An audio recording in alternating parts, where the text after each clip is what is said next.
IPL தொடரில் 5 கோப்பைகள், champions league தொடரில் 2 கோப்பைகள் என மொத்தம் 7 முறை சாம்பியன்ஷிப்பை வென்ற அணியாக சென்னை சூப்பர் கிங்ஸ் திகழ்கிறது.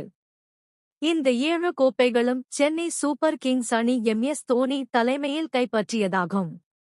ஆனால் கடந்த சீசனில் தோனி அவரது கேப்டன்சியை ருத்ராஜ் கெய்க்வாட்டிடம் ஒப்படைத்தார். அந்த வகையில் 2வது ஆண்டாக ருத்ராஜ் CSKவை வழிநடத்த இருக்கிறார்.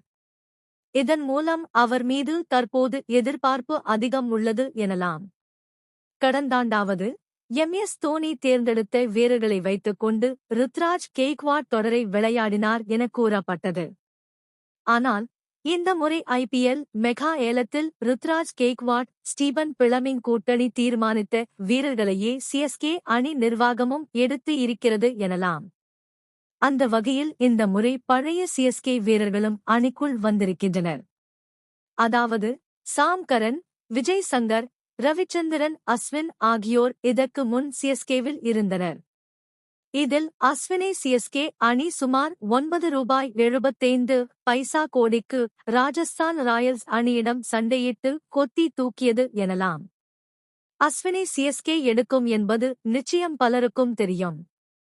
ஆனால் இவ்வளவு தொகை கொடுத்து இவ்வளவு ஆர்வத்துடன் எடுப்பார்கள் என யாருமே நினைத்திருக்க மாட்டார்கள். அதற்கு சில காரணங்களும் இருக்கின்றன. அஸ்வின் சென்னை பையன் என்ற சென்டிமெண்ட்கள் தாண்டி அவர் சமீபத்தில் பேட்டிங்கில் சிறப்பான முன்னேற்றத்தை கண்டுள்ளார். சிறப்பான பயிற்சியும் மேற்கொண்டுள்ளார். TNPL தொடரில் ஓப்பனிங்கில் இறங்கி சிறப்பான ஆட்டத்தை வெளிப்படுத்தினார் அஸ்வின்.